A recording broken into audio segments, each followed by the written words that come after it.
Daremos agora início ao segundo painel deste primeiro dia de congresso, com o tema O Processo Judicial e a Realização dos Direitos Fundamentais do Trabalho, Potencialidades e Fragilidades. Como debatedor, teremos de forma telepresencial o professor Mário Silvério de Barros, que é professor auxiliar na Universidade Lusófona e no Instituto Universitário de Lisboa. É também investigador do Centro de Estudos Avançados em Direito Francisco Soares.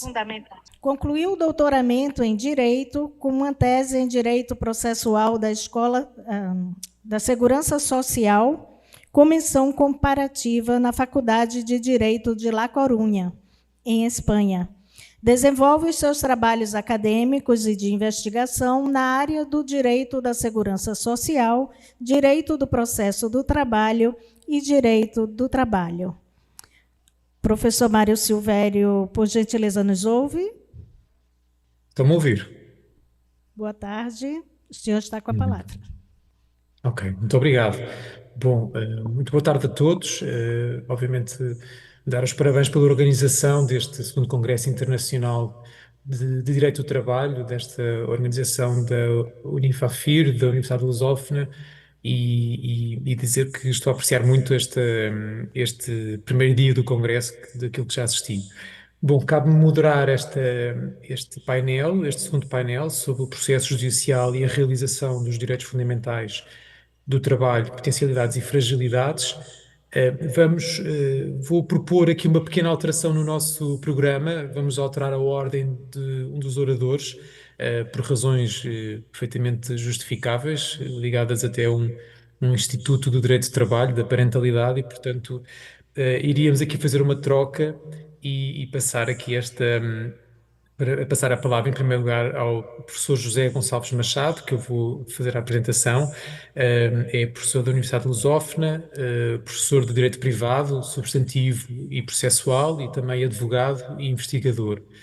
É igualmente advogado of counsel numa grande sociedade em Lisboa, a RSA, LP, e investigador integrado no CEAD Francisco Soares.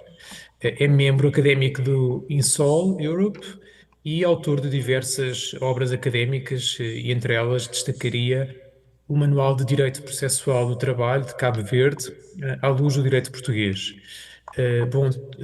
O professor José Gonçalves Machado vai ter aqui 20 minutos para apresentar-nos a sua exposição.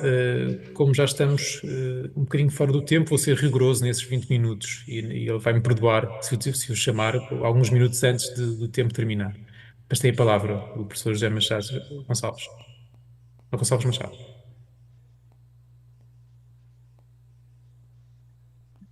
Professor, não estamos a ouvir. Peço desculpa, pergunto se agora sim. consegue ouvir bem. Sim? Sim. Muito bem. Boa tarde, boa noite a todos os presentes. Permitam-me agradecer aos organizadores, às instituições que também promoveram este evento e, naturalmente, a todos os participantes no mesmo. Passando aqui ao tema que escolhi para partilhar convosco, o mesmo versa sobre a conciliação e a proteção do trabalhador em Cabo Verde. Faço só um parêntese inicial para dizer que, de facto, temos assistido a um movimento legislativo em Cabo Verde assinalável, a começar logo pela segunda revisão constitucional em 2010, pela alteração do Código de Processo Civil em 2015, o Código Laboral em 2016, o Código de Recuperação e Insolvência, que também muito me é caro, em 2016 também.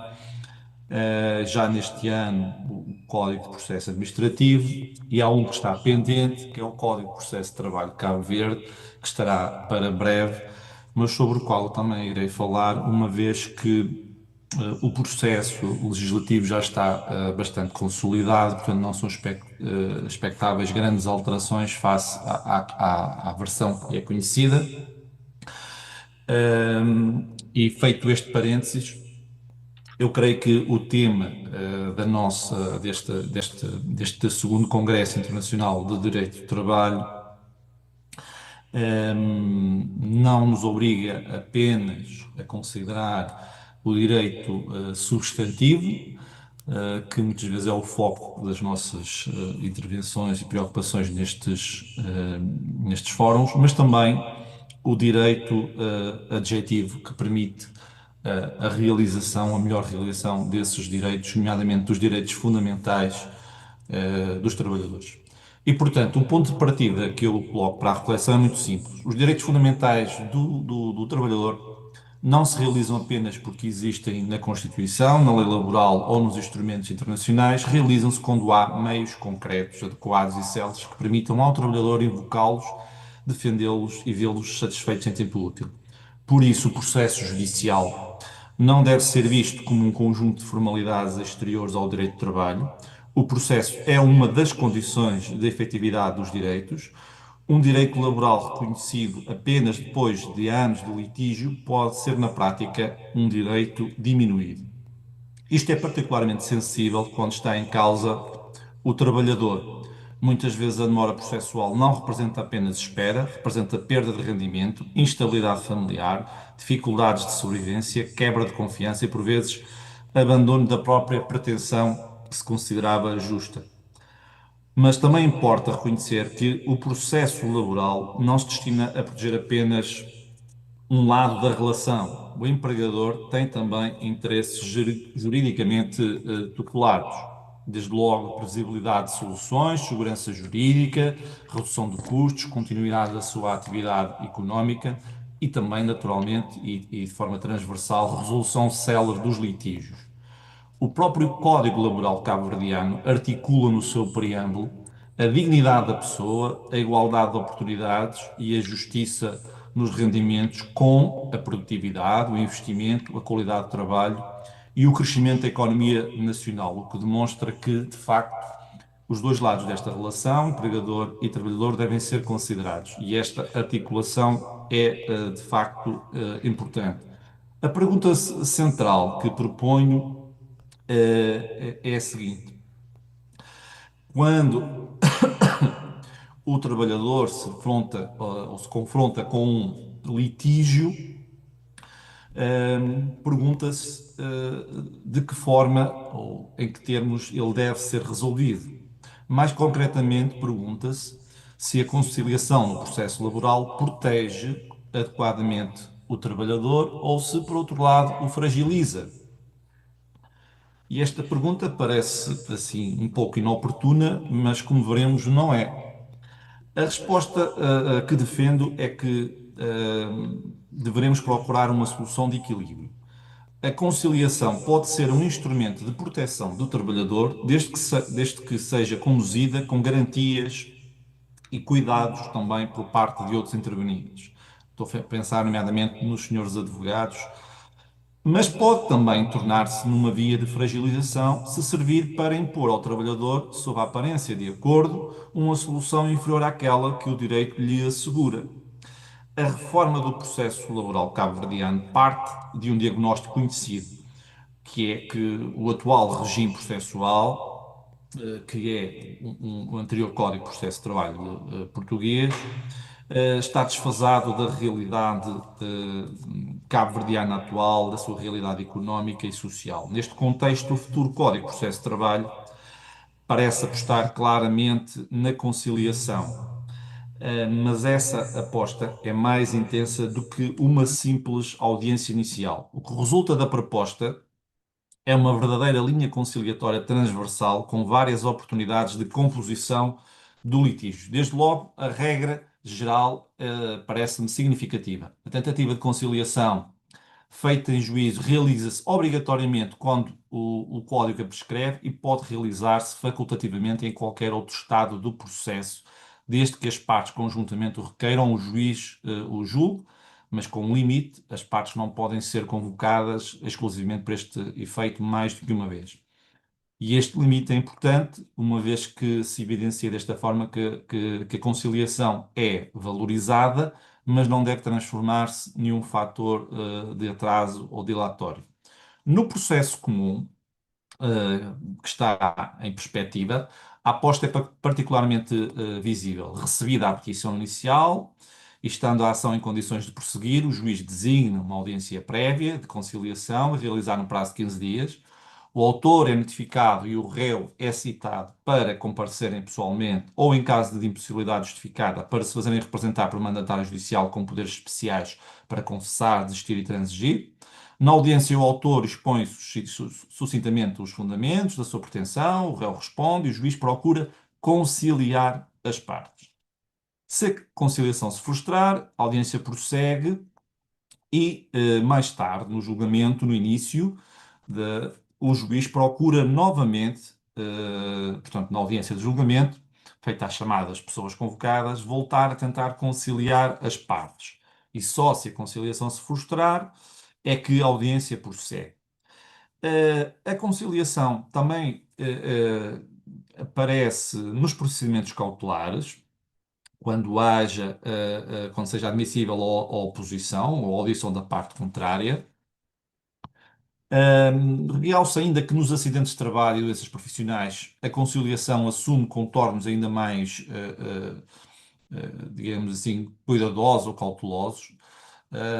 A proposta prevê uma fase conciliatória com intervenção do Ministério Público, sendo chamado o sinistrado, o doente, os beneficiários legais, sendo que naturalmente que aquilo que resultar dessa conciliação depois terá de ser naturalmente que validado pelo juiz. E este ponto é essencial porquê? Porque a conciliação é promovida, mas não é automaticamente validada. O acordo é valorizado, mas continua sujeito a controle. E podemos perguntar, afinal, o que é a conciliação? Sem querer aqui entrar em grandes divagações sobre aspectos conceptuais, eu diria que a conciliação é uma forma de autocomposição assistida. Se por um lado na sentença a solução é imposta pelo juiz, porque conhece o mérito da causa, ou conhece outras exceções que põem fim ao litígio, na conciliação, pelo contrário, são as partes que constroem a solução ainda com intervenção judicial. O litígio termina não porque o juiz impôs uma resposta, uma solução, mas porque as partes aceitaram uma composição. Também não se confunda com simples negociação privada. Na negociação privada, as partes dialogam fora do processo.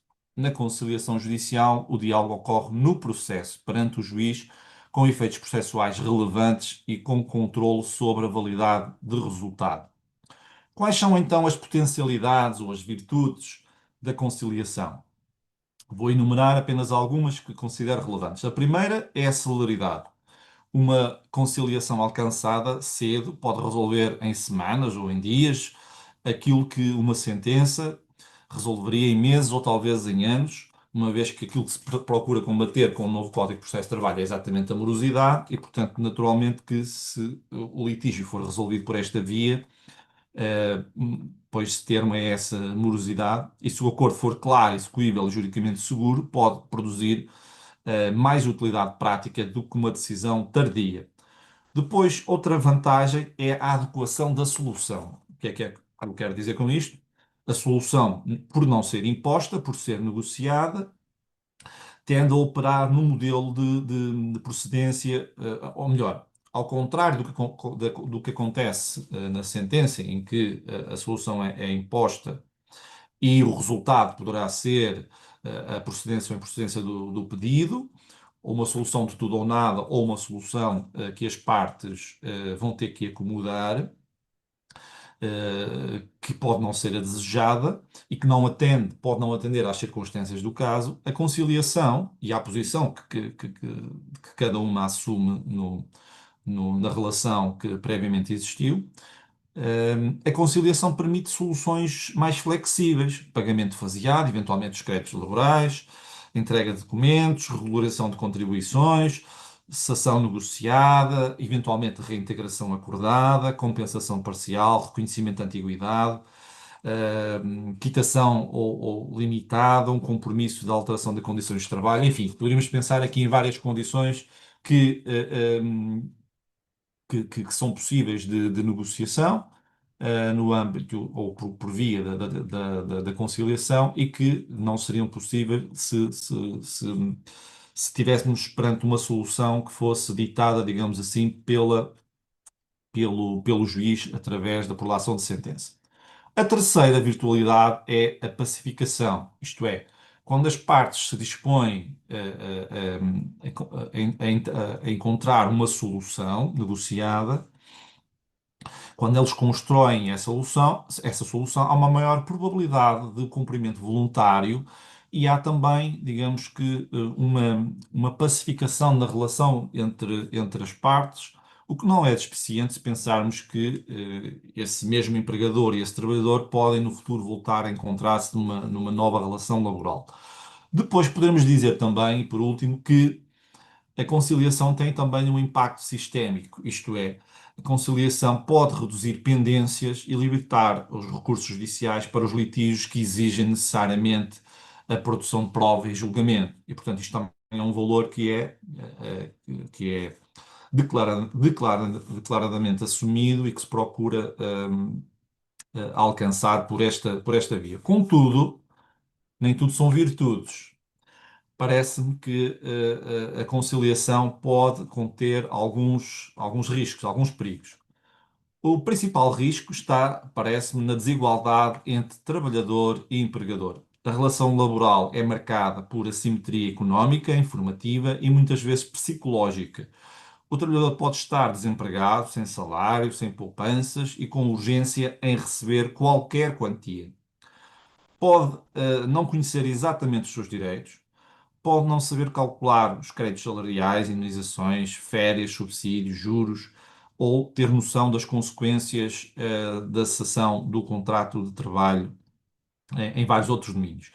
Pode aceitar uma proposta não por a considerar justa, mas por não conseguir esperar ou não ter condições para o fazer. Neste sentido, a conciliação pode transformar-se numa renúncia economicamente induzida.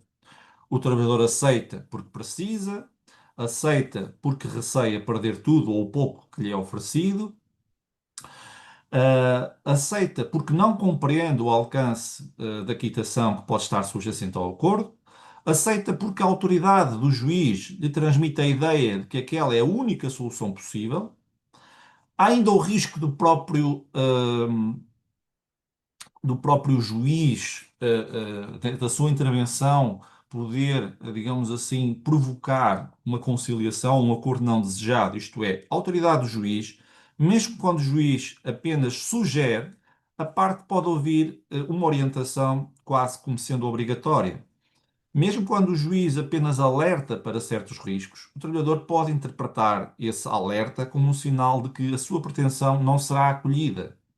Daqui resulta uma regra que me parece essencial. A tentativa de conciliação pode ser e é obrigatória, mas o acordo nunca pode ser imposto.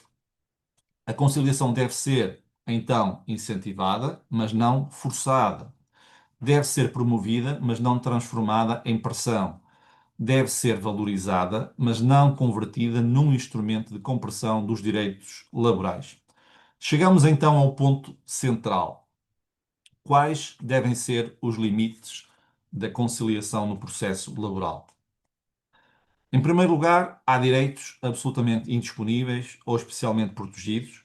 Certos direitos não podem ser afastados por acordo, ainda que o trabalhador declare aceitar. O Código Laboral Cabo-Verdiano confirma essa orientação, nomeadamente no que respeita a férias. No artigo 54, podemos verificar que são considerados irrenunciáveis e indisponíveis. O direito a férias é considerado irrenunciável e indisponível, impedindo então que o seu gozo efetivo seja substituído por remuneração suplementar ou por outra vantagem, ainda que o trabalhador dê o seu consentimento. Em segundo lugar, há créditos laborais que podem ser objeto de transação, mas apenas com controle reforçado. Estou a falar de salários, compensações, indemnizações, férias vencidas, subsídios, créditos emergentes de cessão do contrato e que não podem ser tratados como absolutamente intocáveis, porque isso impediria qualquer solução negociada, mas também não podem ser tratados como simples créditos civis entre partes em plena igualdade. O Código Laboral mostra esta disponibilidade condicionada, O artigo 203 protege a retribuição, proibindo em regra compensações, descontos ou deduções fora dos casos legalmente previstos.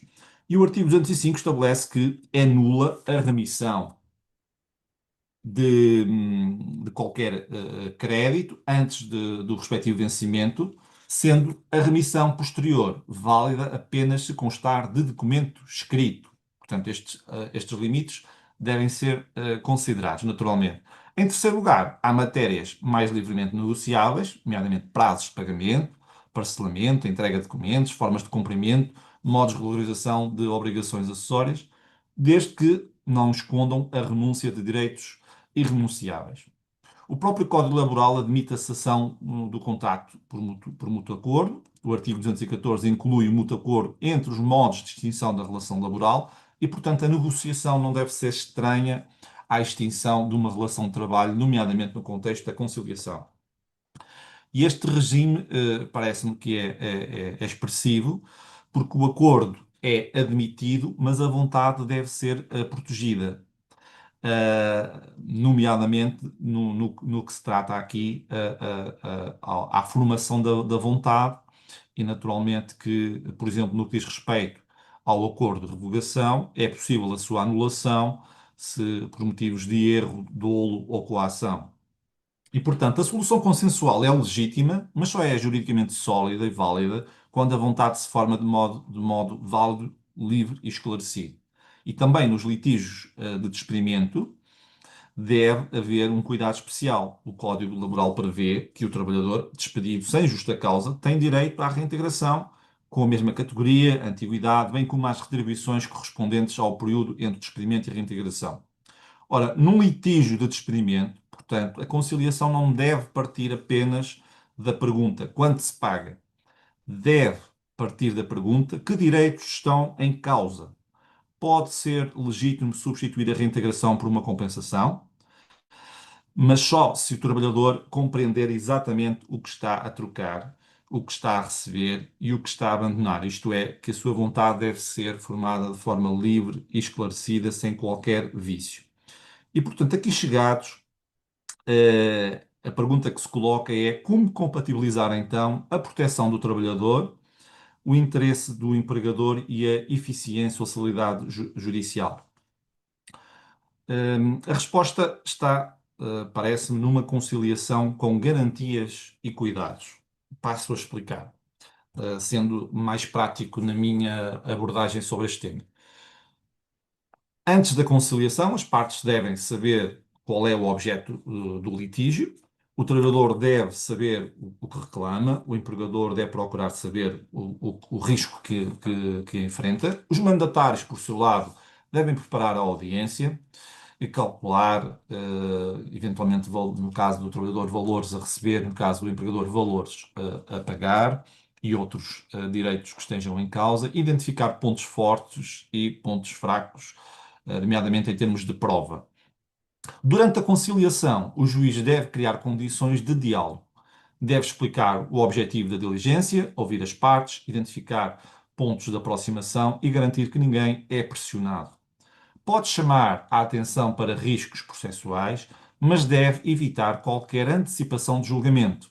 Não deve transformar a conciliação numa resolução apressada do litígio para resolver problemas de dependência de processos ou de celeridade processual. A proposta do futuro Código do Processo de Trabalho prevê que a desistência, a confissão ou a transação efetuadas nas diligências não carecem de homologação para produzir efeitos entre as partes, mas o juiz deve certificar-se da capacidade das partes e da legalidade do resultado da conciliação. Além disso, o auto de conciliação deve conter pormenorizadamente os termos do acordo, designadamente prestações, prazos, lugares de cumprimento e, havendo acumulação de pedidos, deve discriminar-se os pedidos. Isto aqui justifica, então, aquilo que eu referi há pouco, a propósito dos senhores advogados prepararem devidamente a tentativa de conciliação. E este dado é importante porquê? Porque há uma dispensa de homologação, quando exista, mas não há dispensa do controlo. O acordo deve ser claro, determinado quanto ao seu conteúdo, deve identificar os créditos abrangidos, os montantes e tudo mais, mas não pode, por exemplo, conter uma quitação genérica. Ela poderá ser perigosa, porque poderá aqui afetar, eventualmente, direitos irrenunciáveis. Por isso, o controle judicial deve passar por perguntas muito simples, ou por certas interrogações ou procedimentos que devem ser observados pelo juiz. Deve procurar saber se as partes têm capacidade, se estão devidamente representadas, e estando representadas se os mandatários têm poderes especiais para confessar, desistir ou transigir, se o objeto do acordo é lícito, se os direitos são disponíveis ou transacionáveis, o trabalhador compreende o alcance da solução, o acordo discrimina valores, prazos e obrigações, a declaração de quitação é limitada ao objeto efetivamente discutido. O acordo não prejudica terceiros, nomeadamente segurança social ou interesses públicos ou direitos irrenunciáveis. Portanto, estas são algumas das questões que o juiz deve ter em mente quando vai avaliar e validar a transação que está aqui em cima da mesa, fruto da conciliação promovida entre as partes. Depois, gostaria ainda de realçar que, naturalmente, o juiz tem um papel central pela autoridade institucional que possui e, por isso, deve garantir equilíbrio, legalidade e liberdade real da decisão que é formada na tentativa de conciliação. Deve ser ativo no método, mas cuidadoso quanto ao conteúdo que resulta dessa conciliação. No fundo, deve facilitar a aproximação das partes, mas não substituir a sua vontade. Concluindo, queremos que o futuro Código de Processo de Trabalho de Cabo Verde faz da conciliação uma verdadeira linha estruturante da justiça laboral, não se limita à audiência prévia, antes prevê várias oportunidades de composição do litígio, incluindo a regra geral da conciliação obrigatória e facultativa, dois momentos em que é obrigatória e facultativa em qualquer fase do processo, podendo as partes apenas ser convocadas uma vez para esse efeito. E a solução equilibrada passa, então, na nossa opinião, por promover a conciliação com cautelas, respeitando os limites legais, protegendo o trabalhador contra renúncias desinformadas e garantindo ao empregador segurança jurídica. Numa frase, para concluir, podemos dizer que a conciliação laboral não deve ser uma porta de saída dos direitos fundamentais do trabalhador, deve antes ser uma porta de entrada para a sua realização mais rápida e mais participada e efetiva, tendo em vista a defesa dos direitos e garantias do trabalhador, conciliadas naturalmente com os legítimos interesses e direitos do empregador. Bom, eu agradeço a atenção dispensada, espero não ter ultrapassado o tempo e desculpem também este método de seguir aqui o texto que preparei, mas duvidei que pudesse hoje estar inspirado, pelo menos na mesma medida em que procurei estar inspirado quando preparei esta minha intervenção e também porque muitas vezes perco a noção do tempo quando não sigo o guião e agradeço a vossa atenção. Como o colega Mário Silvério Barros referiu, eu por questões pessoais daqui a pouco terei que me ausentar e pronto, desde já agradeço a vossa atenção, espero ver-vos em breve noutros fóruns presencialmente ou online. Muito obrigado pela vossa atenção. Uhum. Bom, muito obrigado, professor José Gonçalves Machado. Cumpriu quase rigorosamente o tempo que estava atribuído pela organização do Congresso. E agora voltaríamos então à ordem que estava já delimitada do início. Obviamente agradecendo ao professor Gonçalves Machado pelas palavras que nos trouxe sobre a conciliação e a proteção do trabalhador no sistema de Cabo Verde. E vamos continuar nos nossos trabalhos agora, retomando e dando aqui a palavra ao professor Paulo Gonçalves Cerqueira, da Academia Pernambucana de Direito do Trabalho, que eu vou fazer uma breve apresentação. Antes de lhe dar a palavra, o professor Paulo Gonçalves Cerqueira é duplamente graduado em Direito pela Universidade Federal de Pernambuco e em Administração de Empresas também pela Universidade de Pernambuco. É mestre em Direito pela Universidade Federal de Pernambuco e doutorado em Direito pela Universidade Católica de Pernambuco. professor da pós-graduação da UFPE e Unicap, e membro da Academia Pernambucana do Direito do Trabalho. É também membro da Associação Brasileira de Direito Processual e assessor-chefe do Gabinete do Desembargador. Eu daria então a palavra ao professor Paulo Gonçalves Cerqueira, também para usar dos seus 20 minutos para nos apresentar a sua exposição. Sou Mário Silvério pela apresentação e por poder participar também desse painel junto com o professor José Gonçalves e com a professora Carolina de Freitas, que vai se apresentar posteriormente, e agradecer a presença de todos vocês aqui e a paciência por me ouvirem um pouquinho. Agradecer também a professora Ana, ao professor Diego Nieto, a professora Daniela Madruga, por mais uma vez eu poder estar aqui na Unifafiri debatendo sobre o processo, que é sempre uma alegria para mim. E trouxe novamente um tema que me é muito caro, porque é objeto da minha tese de doutorado, e já trouxe aqui também para a gente conversar um pouco na Unifafiri, no congresso anteriormente realizado da Academia Brasileira de Direito Processual, né? E a gente veio para falar um pouquinho sobre litigância predatória. Eu vou trazer um pouquinho mais para próximo fenômeno para dentro da Justiça do Trabalho e fazendo esse contexto que já vou pegar o gancho do professor José Gonçalves, que é essa preocupação que a gente tem de que a atividade jurisdicional, o processo, também seja efetivamente local de realização e de proteção dos direitos fundamentais sociais. Que não seja, na frase do professor José Gonçalves, uma porta de saída, mas uma porta efetivamente de entrada, né, desses direitos fundamentais. Então, a litigância predatória e o cuidado que a gente tem com a litigância predatória hoje deve estar cada vez mais presente, né, dentro do sistema judiciário para que a gente possa conter esse tipo de fenômeno, esse tipo de anomalia, né, no exercício do direito de ação. Então vamos lá. Para contextualizar rapidamente o nosso panorama, eu costumo dizer que, em termos de evolução do acesso à justiça, o nosso sistema processual brasileiro, seja no processo civil, seja no processo do trabalho, ele se desenvolveu muito rapidamente em termos de garantir o ingresso do jurisdicionado, né, o ingresso das demandas dentro do judiciário. Nós temos, por exemplo, um sistema de benefício de assistência judiciária gratuita que é extremamente amplo. Também, né, Portugal, com o apoio judiciário, propicia esse tipo de acesso gratuito. Também o sistema de Cabo Verde, tive a oportunidade de dar uma olhada, também beneficia a possibilidade de isenção de pagamento de custas. Tudo isso, todo esse tipo de modelamento favoreceu ao longo dos anos o ingresso das demandas judiciais.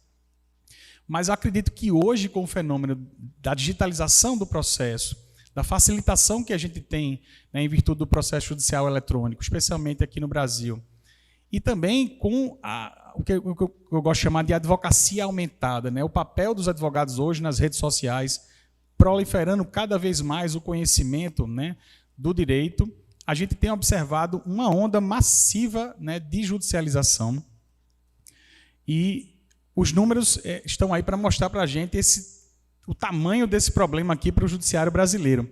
Nós temos um judiciário que tem quase 40 milhões de processos que se iniciaram em 2024, só em 2024. Na Justiça do Trabalho, o aumento em 2024, esses são números do painel da Justiça em números de 2025, né, então os números mais recentes que a gente tem, um aumento de 14,5%, né, para, digamos assim, controverter um pouquinho com aqueles que dizem que a justiça do trabalho tem que ser extinta, né? A gente tem uma justiça com um enorme papel social, mas também uma enorme carga de trabalho, né? A gente tem uma quantidade de ações avassaladora, que eu diga, né, a doutora Ana aí, que está no dia a dia, na labuta, recebendo, né, as demandas na justiça do trabalho. Então, esses números mostram para a gente que o nosso cenário de litigiosidade é imenso. A gente conseguiu, então, na primeira parte, eu costumo dizer, conquistamos nosso objetivo, né? A gente conseguiu fazer com que o acesso ao judiciário ele fosse extremamente facilitado. Na Justiça do Trabalho, aqui no Brasil, demais, né? A gente não tem adiantamento de pagamento de custas apenas ao final, um sistema de benefício da justiça gratuita extremamente favorável para o reclamante. Isso tudo permite que a gente tenha um acesso cada vez mais amplo. Mas, ao mesmo tempo que a gente tem esse panorama de acesso extremamente ampliado, a gente começou a observar, fruto também, eu costumo dizer, e falei agora há pouco, né, dessa perspectiva do direito, né, digital e a perspectiva que a gente tem da advocacia ampliada e do acesso à advocacia e à informação por conta das redes sociais, a gente também tem o lado nefasto desse crescimento da judicialização, que é a sofisticação no exercício, né, no abuso do exercício de direito de ação, que é o que a gente chama de litigância predatória, ou agressora, ou litigância inautêntica, ou fake litigation, que é aqueles casos em que a gente não se preocupa tanto mais, apesar de a gente também poder enquadrar a litigância predatória no polo passivo da demanda, o réu, mas a gente começou a se preocupar agora com o fenômeno no polo ativo. A gente começou a observar que, de repente, vários advogados, ou isoladamente, ou em conluio com as partes autoras, propunham uma série de demandas em número elevadíssimo, causando literalmente um abarrotamento da unidade jurisdicional, mas demandas que, na maior parte das vezes, ou tinham fundamento genérico, sem preparação, né, que a gente chama do due diligence, para captar aquela demanda, com captação também predatória daquele tipo de litígio, fundamentação extremamente genérica. E aí isso a gente começa a observar no início, de maneira mais forte, na justiça comum. Por exemplo, nesse caso da vara, né, única de Ipubi, em que um único advogado entrou numa vara com 3.488 ações, de uma só vez. E esse fenômeno foi se repetir no Brasil afora, em diversos troncos da justiça. E aí, para a gente não gastar tanto o nosso tempo, a nossa nota técnica, né, que eu tive a oportunidade de contribuir com o professor Sérgio Torres, no TRT da 6ª Região, balizou um pouco o que seria essa litigância predatória. E a gente pode dizer que é o uso repetitivo, reiterado, do acesso à justiça, indevidamente acionado pela parte ou por advogado, e na maior parte das vezes pelo advogado, sem sequer a parte ter conhecimento, através do ajuizamento de demandas sem litigiosidade real, com baixa fundamentação, ou fundamentação genérica, ou até fundamentação fraudulenta, baixa utilidade ou reduzida viabilidade. E fazendo isso, gente, a característica principal é de uma forma massiva, com muitas demandas ao mesmo tempo. E aí, com o passar do tempo, e eu achei interessante a análise da litigância predatória na minha tese de doutorado, porque quando eu estava começando a analisar em 2022, o fenômeno não era novo, né, já havia alguns anos a gente já observava a litigância predatória, mas ele começou a ganhar um destaque enorme no CNJ. Então, em 2024, o CNJ, na recomendação 59, trouxe para a gente parâmetros mais concretos do que seria essa litigância predatória, para ajudar o judiciário a combatê-la de maneira mais clara. E aí coloca aqui, ó, a litigância predatória entendida como o desvio ou manifesto excesso dos limites impostos pela finalidade social, jurídica, política ou econômica do direito de acesso ao poder judiciário. Inclusive no polo passivo, como eu coloquei, mas especialmente no polo ativo, comprometendo a capacidade de prestação jurisdicional. E no parágrafo único ele vai exemplificar, ó, litigância que inclui, né, demandas sem lastro, temerárias, artificiais, procrastinatórias, frívolas, fraudulentas, desnecessariamente fracionadas, configuradoras de assédio processual ou violadoras do dever de mitigação de prejuízos. Então, esse conceito amplo, aberto, que a gente tem de litigância predatória, vai fazer com que o juiz fique focado, então, especialmente naquelas situações em que a gente vai ter ingresso de demandas de maneira massiva, a ponto de obstruir a própria atividade do judiciário.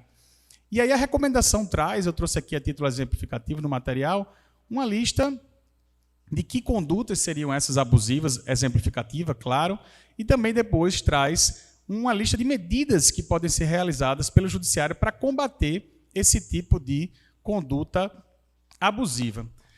Mas seguindo para as nossas peculiaridades da Justiça do Trabalho, pelo nosso tempo, eu costumo dizer que na Justiça do Trabalho a gente ficou um pouquinho mais blindado dessa problemática da litigância predatória. E por que isso aconteceu? Se você observar o fenômeno, você vai olhar na Justiça Comum, na Justiça Federal, nos juizados especiais, na Justiça, né, Comum Estadual, o fenômeno acontece de maneira reiterada até. Parece que a cada, né, mês surge uma temática nova e esses casos de litigância, né, que a gente chama explosiva, de grande quantidade, aparecem. E na Justiça do Trabalho isso não aparece com tanta recorrência. Por que isso acontece? Primeiro, porque nós temos um sistema de honorários diferente. Enquanto na justiça comum, né, todo o sistema de responsabilidade processual pelas despesas opera de uma determinada forma, na justiça do trabalho a gente tem uma outra perspectiva, né, no artigo 791A da CLT. Isso faz com que a gente evite que, por exemplo, o advogado entre com demandas apenas para obter honorários advocatícios. Isso é muito comum na litigância abusiva dentro da justiça comum. Então, a justiça do trabalho, de alguma forma, ela ficou resguardada com esse sistema de honorários. As nossas demandas têm muitos pedidos. É muito incomum uma demanda trabalhista ter 1, 2, 3 pedidos só. Então, o sujeito ingressa com a reclamação trabalhista, ele pede saldo salário, FGTS, horas extras, assédio moral e por aí vai. Ele vai juntando vários pedidos, né, numa demanda só. Isso evita que a gente tenha litigância de caráter genérico, justamente porque a gente tem uma amplitude de matéria fática muito grande. Então, como é que eu vou produzir um argumento genérico se a minha matéria fática é muito ampla? E a gente tem também um instrumento que eu acho interessantíssimo, que é a audiência inaugural. O processo do trabalho ele tem uma cultura de iniciar pela oralidade. Isso faz com que o juiz esteja cara a cara com a parte e possa perguntar a ela, meu querido, isso aí é verdade o que está acontecendo? E eu vou trazer um caso prático aqui para a gente falar justamente sobre isso. Então, essas características todas colocam a nossa preocupação na justiça do trabalho, digamos assim, um pouquinho mais resguardada, só que, infelizmente, a sofisticação do abuso do exercício do direito de ação ela é ampla em todos os sentidos, né? E na justiça do trabalho, o advogado, os maus advogados, infelizmente, começaram a criar também esse tipo de litigiosidade abusiva. Coloquei também na nossa observação, só para não esquecer, o TRT da 4ª Região, que é o TRT do Rio Grande do Sul, ele traz uma perspectiva diferente sobre litigância predatória. Ele jogou a litigância predatória para o polo passivo da demanda. Feito a gente já conhece, litigantes habituais. E o professor Rodrigo Trindade, que contribuiu muito para a construção dessa nota técnica, ele coloca a preocupação daqueles litigantes habituais que estão o tempo todo na justiça predando recursos, né? Por exemplo, os nossos maiores litigantes, a doutora Ana sabe, os bancos. A gente tem demanda de banco, né? Não vou citar nomes, mas quase todos eles. E, reiteradamente, os magistrados vão lá, respondem à demanda e os bancos persistem, continuam produzindo o mesmo comportamento ilícito trabalhista. Então, sei lá, a doutora Ana vai lá observar a jornada do trabalhador bancário. Está claro que o sujeito não tem um cargo de fidúcia, um cargo diferenciado, mas ainda assim não existe controle de jornada, se faz uma jornada estendida.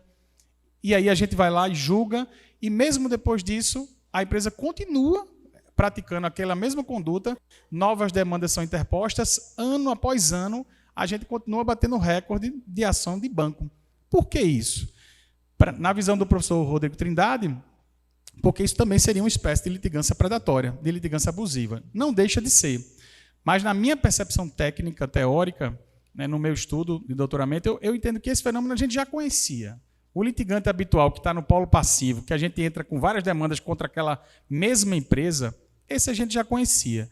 Mas o fenômeno de várias demandas no polo ativo, ou seja, vários autores diferentes, intentando várias demandas ao mesmo tempo, possivelmente até contra a mesma reclamada, é um fenômeno completamente diferente, a ponto da gente muitas vezes estar preocupado agora com a reclamada, né?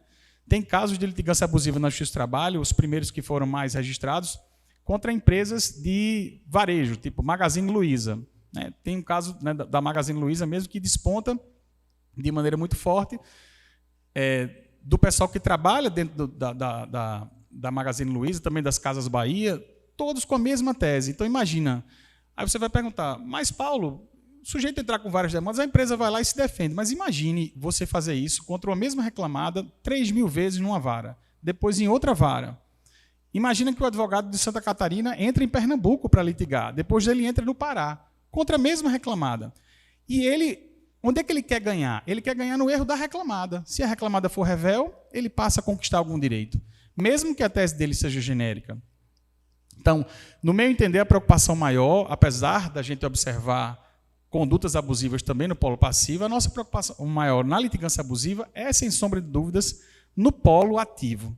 E aí o nosso TRT, o TRT daqui de Pernambuco, ele teve um papel, assim, eu acredito, de vanguarda. Hoje, outros tribunais regionais também já têm, né, um painel de gerenciamento de litigância predatória, mas o nosso regional se preocupou em olhar esse fenômeno também do polo ativo. E aí a gente construiu um painel. Eu trouxe aqui para vocês terem uma ideia.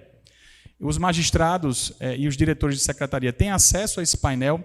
Ele não é um painel conclusivo. Ele não vai dizer que o advogado está entrando com a litigância predatória. Mas ele vai dar um presságio estatístico para que o magistrado ele possa perceber se está havendo alguma anomalia de litigiosidade. Vou dar esse seguinte exemplo ali no painel. Esse é um dado verdadeiro. Na coluna da esquerda está lá o nome dos advogados. Eu cobri para a gente não ter nenhum prejuízo aí, né? São dados sensíveis, né? Mas para você observar, tem um advogado, um só advogado, que entrou em Pernambuco com 2.671 demandas. Um advogado entrou com... Para você ter uma ideia, uma vara distribui 1.200 processos, 1.000 processos no ano. É como se esse advogado tivesse para ele quase 3 unidades jurisdicionais operando só para ele. Esse advogado é um litigante predatório? Eu não sei, mas a gente começou a ficar de olho. O painel ele serve para isso, para que a gente olhe. Esse advogado que está intentando demandas no polo ativo, esse advogado tem que ser objeto da nossa preocupação, porque, infelizmente, ele pode estar tendo uma conduta abusiva, uma litigância abusiva, que pode estar causando prejuízo para a atividade judicial. Onde se entra com demandas que são frívolas, genéricas, destituídas de fundamentação mínima, se tira o recurso humano, financeiro, que a gente poderia estar colocando para julgar demandas que efetivamente são verdadeiras e que preocupam, né, dentro da relação trabalhista. Então, esse painel hoje nos dá a dimensão de, eventualmente, ter um fenômeno pontual em alguma unidade jurisdicional que esteja destoando da realidade. E já caminhando para o final, já obtive aqui o meu alerta de 5 minutos, eu trouxe esse caso que eu também tinha trazido, né, no congresso da ABD Pro, mas é um caso que, para mim, foi muito emblemático aqui em Pernambuco, no TRT de Pernambuco. E aí eu volto e rememoro o que o professor José Gonçalves Machado colocou agora há pouco. A gente pode conciliar dentro da Justiça do Trabalho? Com certeza. O nosso DNA da Justiça do Trabalho é conciliatório, mas é preciso que essa conciliação seja cercada de garantias, porque a hipossuficiência do trabalhador, ela muitas vezes sobreleva e pode acontecer, não estou dizendo que isso sempre acontece, pode acontecer que haja algum tipo de conluio fraudulento que macule aquela vontade livre do trabalhador, que também foi algo que o professor José Gonçalves colocou agora há pouco. É preciso que essa vontade seja livre, esclarecida. E aí o que é que aconteceu na vara do trabalho de Salgueiro, aqui em Pernambuco, que eu costumo dizer que é o curioso caso das 207 HTEs. Para o pessoal que está em Portugal e em Cabo Verde, a gente tem aqui na Justiça do Trabalho um instituto que é a homologação da transação extrajudicial. Possibilidade das partes da relação trabalhista realizarem uma transação fora do judiciário e levarem aquele acordo, aquela transação, para dentro do judiciário, de modo que a gente consiga, né, quase que numa jurisdição, que eu costumo dizer voluntária, não deixa de ser uma jurisdição voluntária, apesar de que eu entendo que, nesse caso, o papel do juiz de trabalho é muito relevante, ele deve efetivamente fiscalizar, né? É quase uma administração pública de interesses privados. Eu vou lá e vou observar se está tudo direitinho para homologar aquele acordo lá entre as partes. E, a partir daí, trazer definitividade para aquela questão. Então, é um instrumento, como o professor Sérgio Torres, que é meu orientador, costuma dizer, de extrema relevância em termos de desjudicialização, ou mesmo de justiça multiportas, né? Da característica de pensar a justiça como um locus apropriado para resolver conflitos e de formas diferentes a depender de cada conflito. Só que lá na vara do trabalho de Salgueiro, o que é que aconteceu? Um mesmo advogado da parte autora, com o mesmo advogado da parte reclamada, interpuseram 207 HTEs envolvendo a mesma empresa e vários trabalhadores dessa empresa, com a finalidade de extinguir os contratos de trabalho. Até aí, isso poderia ser simplesmente uma pluralidade de demandas que ocorreu por conta de uma empresa que está passando por uma situação específica. Não há problema algum. Só que o que é que aconteceu? Das 207 HTEs, então imagina, o juiz ele marcou audiência para todas elas. Foi expedido ofício. A vara parou para receber esses 207 processos. Protocolar, né? Fazer todo o trâmite que aquele processo, né, requer. É perda de tempo e de recurso humano, gente. O que é que aconteceu? Nas 7 primeiras HTEs que o magistrado fez, por conta dessa audiência logo de cara, o juiz começou a perguntar para a parte. Ô parte, você está ciente? Não. O que está acontecendo aqui? Não, só me disseram que era para vir aqui para eu receber minhas verbas rescisórias. Você conhece aquele advogado? Não conheço não. Então, o conluio fraudulento ficou tão evidente que depois das 7 primeiras audiências que o juiz fez, os advogados pediram desistência dos outros 200, né, das outras 200 HTEs. Então, para mim, isso caracterizou claramente na Justiça do Trabalho, infelizmente, que é a proeza da advocacia, da má advocacia, de construir um caso de litigância abusiva dentro da Justiça do Trabalho, que predou o recurso da Justiça do Trabalho, no polo ativo da demanda, o sujeito entrando com demandas e prejudicando a concretização de direitos fundamentais sociais, como o professor José Gonçalves Machado colocou agora há pouco. A justiça ela tem que ser tempestiva, mas ela também tem que ser protetiva. Ela tem que garantir que, se houver um acordo, ele seja pela celeridade, mas de uma forma livre e esclarecida. Então é isso, gente. É só para destacar então a necessidade que a gente tem de se preocupar com esse fenômeno, também na Justiça do Trabalho. Você que estiver advogando, ficar atento, né? Se você estiver advogando no polo passivo, muita atenção, né? Para que você possa defender adequadamente seu cliente, muitas vezes contra uma onda abusiva dessa de demandas que pode causar um prejuízo enorme para o seu representado. Então, muito obrigado mais uma vez. Devolvo a palavra ao professor Mário Silvério.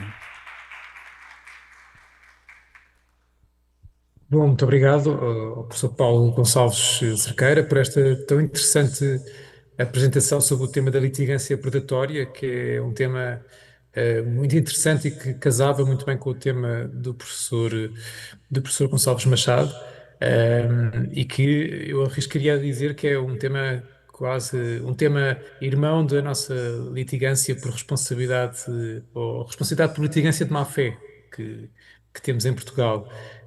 Mas um parente, no nosso caso, um parente um bocadinho pobre, não é? Porque parece-me que a sua apresentação demonstrou a riqueza do tema.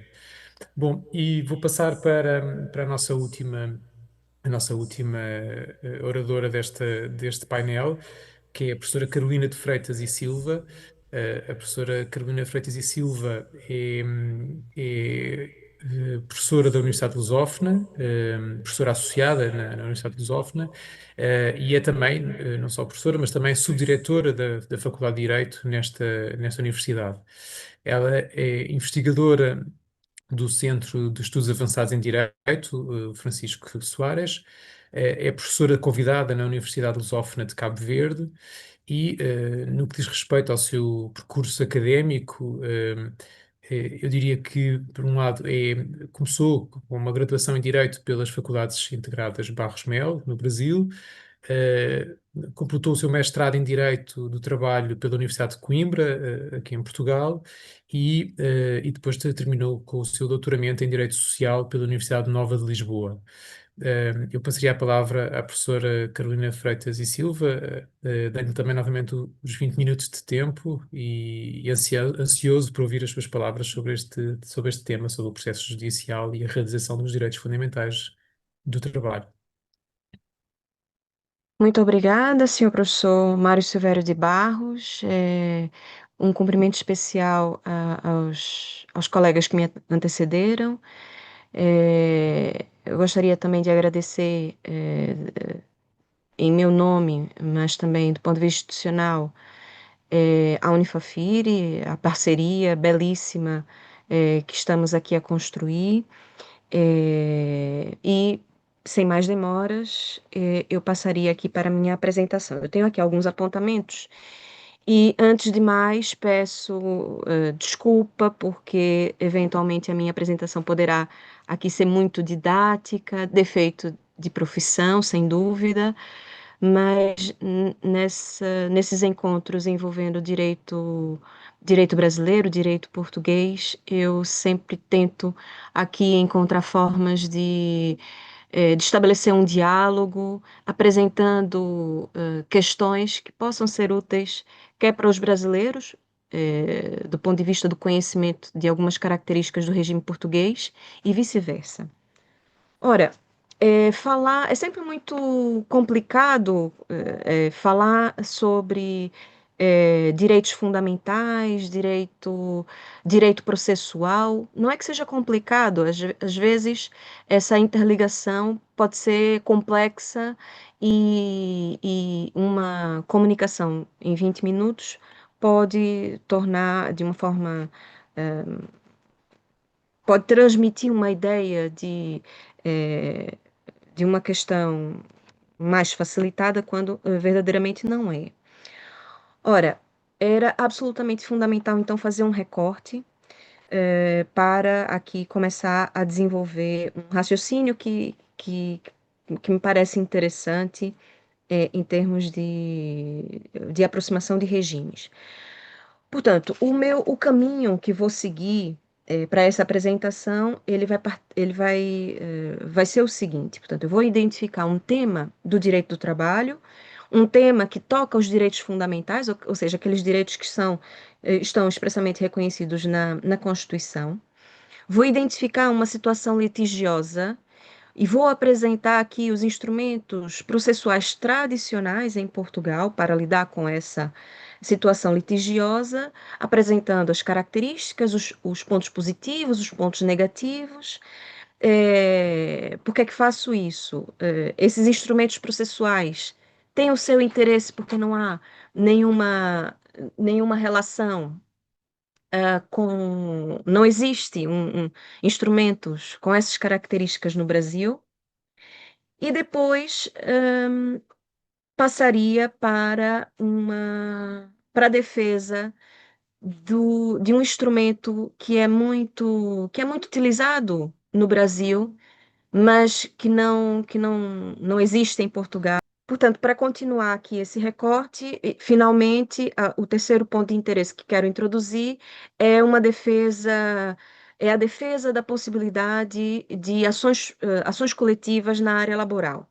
Eu bem sei que as ações coletivas laborais no Brasil são um fenômeno indubitável, portanto, é um fenômeno que existe, está consolidado por iniciativa de associações sindicais, por iniciativa do Ministério Público. Em Portugal, esta realidade não existe, não é? Se procurarem rapidamente o ChatGPT, vai dizer exatamente isso. Em Portugal não existem ações coletivas, ações populares na área laboral. E eu vou apresentar aqui um conjunto de argumentos, e aqui, sobretudo, para os meus colegas portugueses, um conjunto de argumentos e um conjunto de situações dentro daquela área do direito do trabalho que eu identificarei a partir de agora e que poderiam ter como resposta a ação popular laboral. Muito bem. Começando o caminho, eu vou identificar aqui no direito material a proibição do assédio, previsto no artigo 29 do Código do Trabalho. Portanto, é a proibição do comportamento indesejado, comportamento indesejado esse que tem como objetivo ou efeito perturbar, constranger, afetar a dignidade do trabalhador, criar um ambiente hostil, degradante, humilhante, desestabilizador. Ora, a proibição do assédio toca aqui uma série de direitos fundamentais inespecíficos, nas palavras do professor Antônio Monteiro Fernandes, do trabalhador. E inespecíficos por quê? Porque são direitos que o trabalhador tem, não pelo facto de assumir essa condição numa relação privada, mas pelo facto de ser pessoa numa relação privada. E, portanto, quais são os direitos fundamentais que a proibição do assédio moral, sexual toca? Portanto, o direito à vida, à integridade moral, física, ao autodesenvolvimento da personalidade, honra, reputação. Muito bem, identificado esse direito material, imaginemos o seguinte litígio. A entidade empregadora quer ver-se livre de um trabalhador e, portanto, paulatinamente começa a esvaziar de funções aquele posto de trabalho. O trabalhador paulatinamente deixa de ter acesso aos seus instrumentos de trabalho, deixa de ter acesso ao seu gabinete e não há funções a desempenhar. Existem, diante dessas circunstâncias, e na pendência do contrato de trabalho, quais são os meios processuais tradicionais que o trabalhador tem à sua disposição? Em primeiro lugar, tem uma ação especial denominada ação de tutela da personalidade. É uma ação com tramitação regulada no Código de Processo do Trabalho, a partir do artigo 186-D, e É, e existe também um outro meio tradicional, que é a ação sob a forma processual comum. Mas olhemos para as características da ação especial. Como eu referi, não encontro uma ação dessa natureza semelhante na legislação brasileira. Ora, portanto, esta ação ela tem uma natureza urgente e oficiosa. Portanto, ela tramita de forma célere, ela, é, ela pode correr em férias judiciais, a sua tramitação pode correr em férias judiciais, desde que o juiz, por despacho fundamentado, assim determine. Portanto, uma primeira característica desta ação é celeridade, uma rápida tramitação. A ação inicia, diz a lei, com a apresentação de um requerimento. A lei não utiliza a palavra ou a expressão petição inicial. Portanto, há aqui uma mensagem de simplicidade, de celeridade. A contestação é apresentada na própria audiência e a audiência é marcada para que seja realizada dentro de 20 dias. Existe aqui um princípio do inquisitório forte, e é curioso porque, nesta ação, mesmo que não haja contestação, o juiz, diz a lei, o tribunal, ordena a produção de prova. E decidindo na sequência da produção de prova e de forma sucinta, decidindo ali o litígio. Aqui o grande valor perseguido pelo legislador é a busca da verdade, não é? Não podemos perder de vista que estamos perante uma situação de tutela da personalidade. Se bem se lembram, o exemplo que apresentei, é um exemplo de assédio, e são situações muito graves e que, se não forem consideradas, se não existirem verdadeiramente, pode aqui causar um dano reputacional grave no empregador e, portanto, compreendo que a busca pela verdade é um valor que é verdadeiramente perseguido nesta forma processual. Há aqui uma característica interessantíssima, que é a seguinte: é a existência de uma providência cautelar enxertada no processo principal. Ou seja, a certa altura, para acautelar os interesses do trabalhador, não é? Ou seja, para evitar a consumação da violação de direitos de personalidade, ou para atenuar a ameaça ou ofensa, o juiz, com requerimento ou de forma oficiosa, pode determinar, através de uma decisão provisória, irrecorrível, pode determinar o cumprimento, por parte do requerido, do comportamento devido. Ou seja, aquele comportamento concreto que permitiria evitar a consumação de uma violação de direitos de personalidade ou atenuar a ameaça ou ofensa. É absolutamente interessante, penso que essa característica da ação é muito, muito interessante, porque, de fato, normalmente, quando existe o interesse da chamada tutela provisória, não é? Da antecipação dos efeitos da tutela, para utilizar aqui uma expressão brasileira, o interessado é que solicita ao tribunal a antecipação dos efeitos da tutela, essa tutela provisória, não é? Neste caso, o requerimento pode existir, mas, diante das circunstâncias, o próprio juiz, sem requerimento do interessado, pode ele próprio determinar a providência cautelar. Essa providência cautelar, ela pode ser decretada sem a audição da parte contrária, não é? Aqui o que o legislador quer proteger é aquele elemento, quer garantir, melhor dizendo, é aquele elemento surpresa para que a entidade empregadora, enfim, e aqui eu estou a assumir que a entidade empregadora verdadeiramente está a violar direitos de personalidade. Portanto, esse efeito surpresa, ou seja, a decretação da providência sem a audição prévia pode ser absolutamente fundamental para garantir a tutela efetiva dos direitos de personalidade. Ao contrário do que acontece no processo judicial, a execução dessa determinação judicial ela ocorre mesmo nos autos processuais. Portanto, a execução coerciva é determinada por ofício, de ofício, e essa condução coerciva, o que é que isso significa? Se o requerido, de livre e espontânea vontade, não cumprir a determinação judicial, o próprio juiz, levando em consideração, as características do litígio, determina a utilização de meios coercivos, nomeadamente força policial, administrativa, inspetiva, condena em sanção pecuniária compulsória, eh, levando em consideração como forma eh,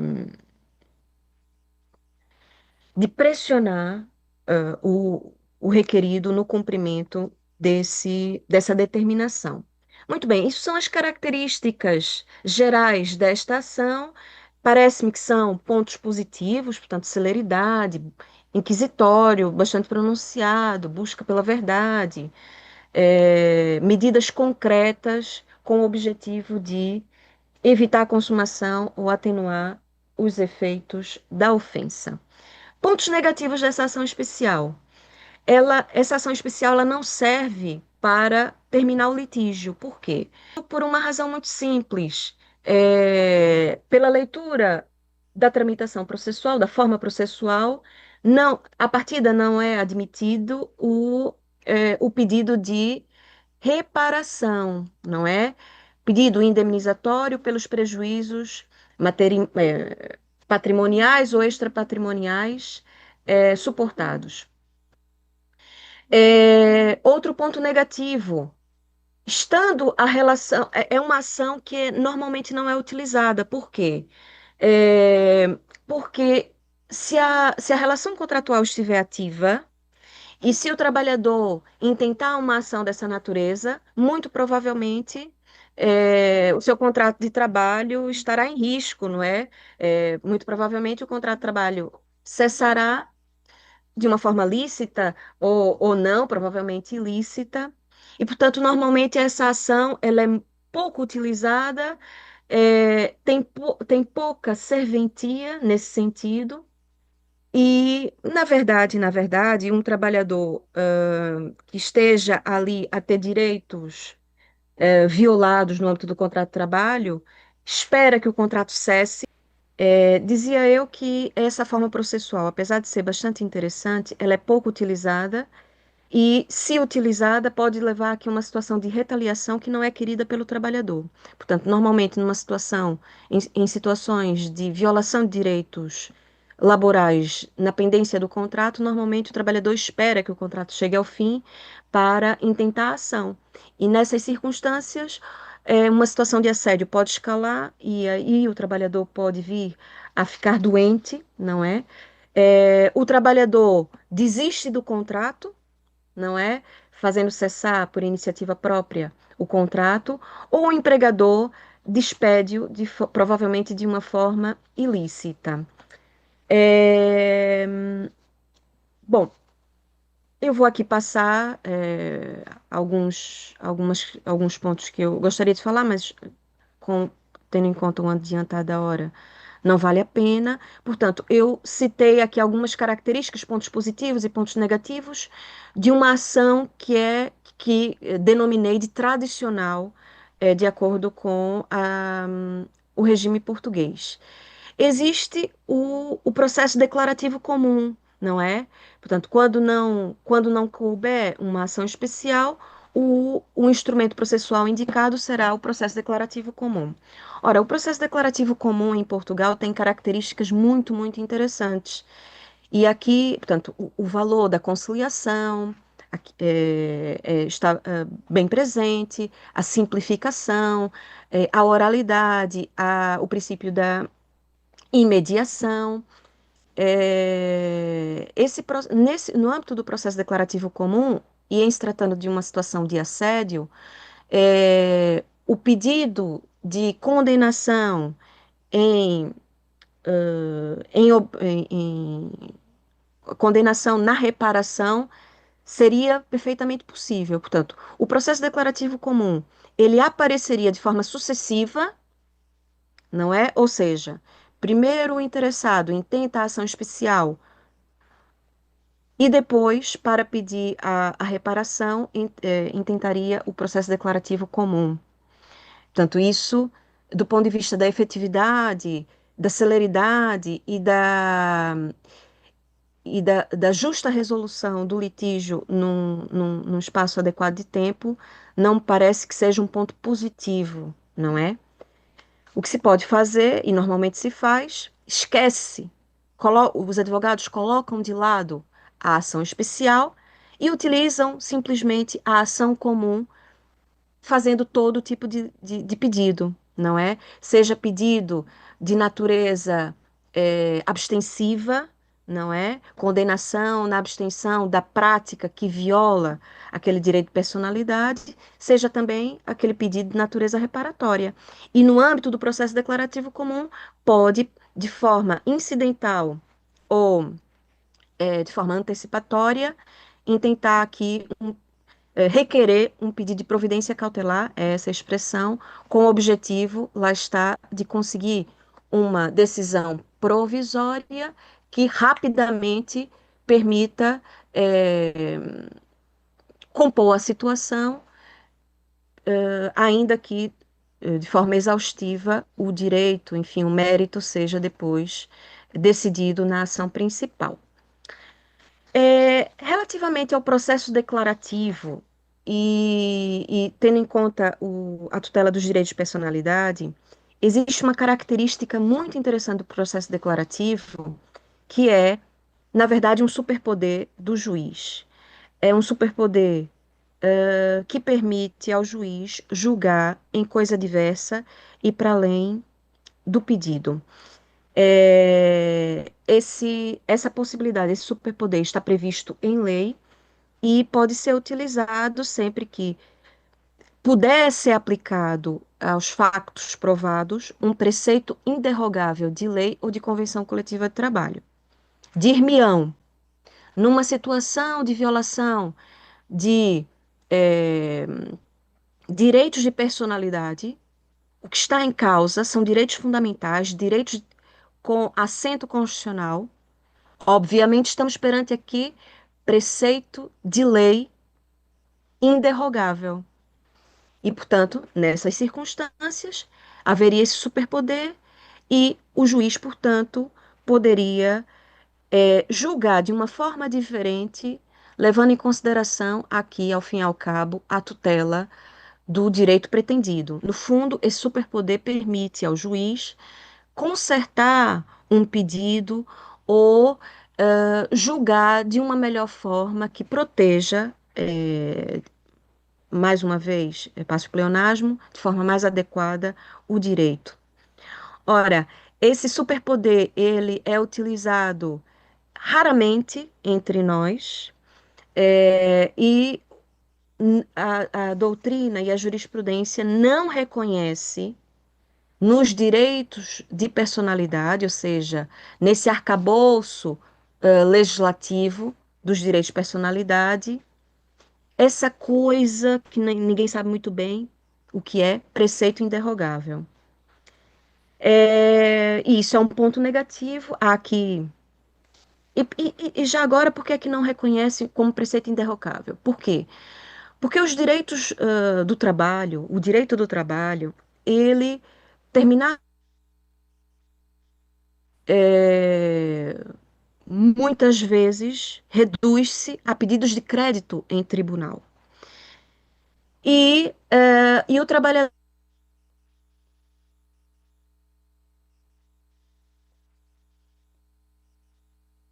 judicial, todos esses direitos, no fundo, são renunciáveis. E se são renunciáveis verdadeiramente, não estamos perante um direito de existência necessário e de exercício necessário. A jurisprudência e a doutrina entendem que um verdadeiro preceito inderrogável laboral é aquele que tem uma existência e necessária e é também de exercício necessário. E, portanto, são 2 ou 3 exemplos no máximo que nós conseguimos encontrar no nosso sistema laboral que autorizam o juiz a utilizar esse superpoder, o artigo 74. Ora, diante dessa evidência processual,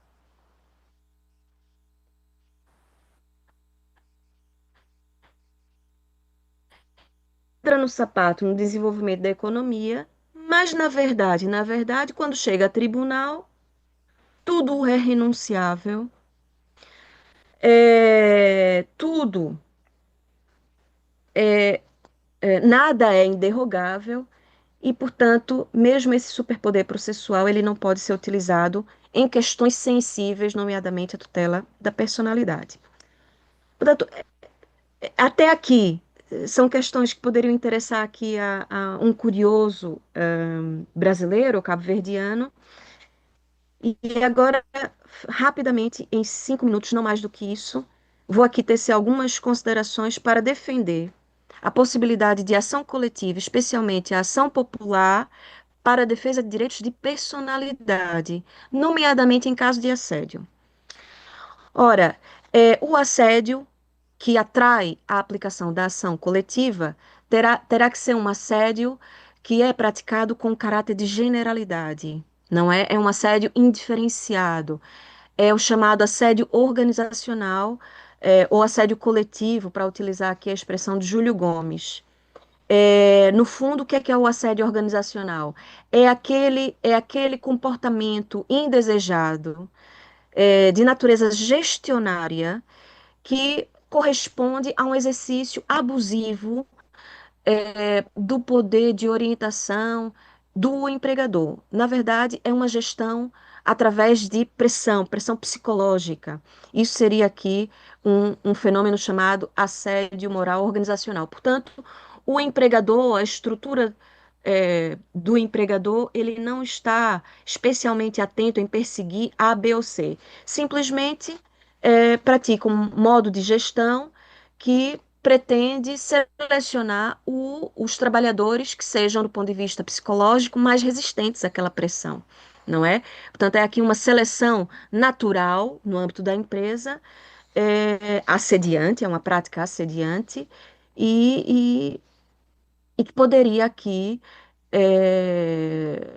permitir um tratamento processual coletivo. Ora, e como é que eu posso fundamentar juridicamente uma ação coletiva laboral? Como eu disse logo no princípio, se perguntarem ao Google, ao ChatGPT, a conclusão será: não existe ação coletiva, ação popular laboral em Portugal. Qual é a fundamentação jurídica? É o artigo 52 da Constituição, que trata sobre o direito de ação popular. O direito de ação popular é um direito fundamental que está no grupo dos direitos, liberdades e garantias. A Constituição ela identifica algumas áreas em que a ação popular pode ser utilizada. Não cita de forma expressa o direito do trabalho, o direito laboral, mas utiliza uma expressão nomeadamente, de modo que nós podemos considerar nesse nomeadamente outras áreas. Por exemplo, o direito do trabalho, segurança social, educação, habitação, cultura. Ora, o potencial da ação popular é enorme, porque pode aqui proteger os chamados direitos difusos, coletivos e individuais homogêneos, não é? E aqui nos individuais homogêneos, esses direitos individuais, não é? Divisíveis e que podem ser tratados de uma única vez. Não será aqui, eventualmente, uma litigância predatória, né, no polo ativo da demanda, não será assim. Nessas circunstâncias da ação coletiva existe fundamento, não é? Mas, de facto, vários interesses divisíveis podem ser tratados no âmbito de uma única ação. E há vantagem do ponto de vista da celeridade, do ponto de vista da coerência decisória, relativamente às ações individuais ou litisconsórcio voluntário. O objeto da tutela, direitos subjetivos, claramente, mas também direitos objetivos, ou seja, mesmo aquelas formulações legais que não reconhecem um direito que pode ser apropriado por uma pessoa em particular, mesmo esse direito objetivo, ele é tutelado pela ação popular. E de que forma? O direito objetivo tem uma vertente que é que é própria do direito administrativo, mas é uma posição objetivamente protegida. São chamados interesses legalmente protegidos. Não é que nós citamos muitas vezes e não sabemos exatamente o que é. Mas, verdadeiramente, a ação popular ela pode proteger essas questões. Quem é que tem legitimidade? De acordo com a legislação portuguesa, que legislação é essa? É a legislação que densifica esse direito constitucional. O trabalhador, com ou sem interesse na ação, tem legitimidade. No caso de assédio, pode ser o trabalhador vítima ou o trabalhador testemunha. Não é? Não é preciso que haja interesse direto na demanda. As associações, as fundações do Ministério Público, aqui em particular as associações sindicais, o cliente ou o consumidor, não é? O cliente ou o consumidor que olha, que recorre a serviços ou adquire produtos de uma determinada empresa e sabe que no âmbito dessa empresa existe a prática de condutas assediantes, pode perfeitamente intentar esse tipo de ação popular laboral.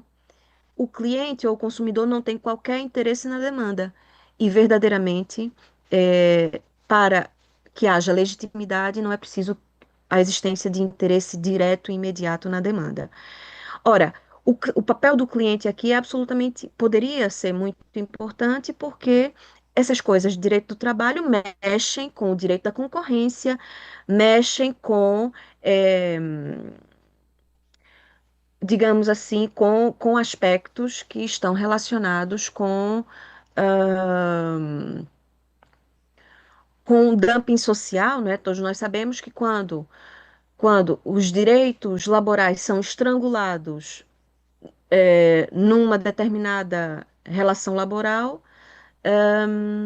significa dizer que nesse ambiente e do ponto de vista estritamente econômico, pode haver aqui economia, e pode haver e economia com base em sacrifício do direito dos trabalhadores, e levando em consideração que estamos aqui numa cultura enfim, de compliance, de acompanhamento dessas questões, eu penso que essa legitimidade do cliente para intentar a ação laboral parece muito, muito interessante.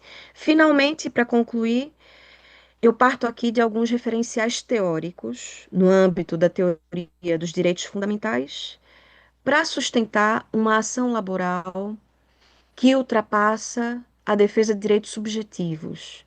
E que referencial teórico é esse? Em primeiro lugar, todos os direitos fundamentais têm idêntica dignidade. Quer os direitos, liberdades e garantias, quer os direitos econômicos, sociais e culturais, têm idêntica dignidade. Não há direitos de primeira e de segunda categoria. Aqui eu sigo de perto a teoria de Jorge Reis Novaes, ainda que reconheça, obviamente, que na Constituição existem direitos mais densificados e direitos menos densificados. Ora, esses direitos menos densificados, eles não podem ser considerados como normas meramente programáticas, não é como é tradicional defender. Eu aqui filio-me na teoria inicial do Canotilho, e Vital Moreira também pensa dessa forma, que verdadeiramente não são normas programáticas, são normas com, não é? Não são meras poesias constitucionais, têm um conteúdo exequível na linha do Alexis e do Ronald Dworkin. E, em concreto, para defender, por exemplo, em tribunal uma norma jurídica que diz o seguinte: penso que houve aqui uma pequena quebra, uma pequena queda, e eu já estou a concluir. Portanto, no fundo, uma última nota para dizer que, através da ação popular, é possível defender, e depois, a forma de defesa, e depois aqui existe muitas considerações a fazer, mas, por princípio, é possível defender normas jurídicas pouco densas, nomeadamente aquelas que dizem todos têm direito ao trabalho, todos têm direito à segurança social e todos têm direito à saúde, portanto, e esta ideia na linha do pensamento de Cristina Queiroz. Bom, com isso, e de forma assim mais ou menos atrapalhada, eu agradeço a vossa atenção e paciência. Muito obrigada e estou à disposição para aquilo que for necessário. Muito obrigada. Doutora Carolina Freitas e Silva, nós é que agradecemos a sua apresentação sobre este tema tão interessante, sobre as ações coletivas e sobre a ação da tutela da personalidade no sistema português. Bom, a mim penso que estamos mesmo já em cima da hora do momento cultural que está no programa a seguir. Eu acho que da minha parte resta agradecer aos nossos três oradores que nos vieram dar aqui um tema, as suas visões muito interessantes sobre o processo judicial e sobre os direitos fundamentais do trabalho. E portanto, resta-me agradecer aos três. E passava novamente aqui a palavra para o auditório. Bem, nós agradecemos aqui imensamente esse painel muito proveitoso, muito interessante, todos os temas aqui muito atuais, em especial nós que somos do Brasil, a questão da litigância predatória, não é?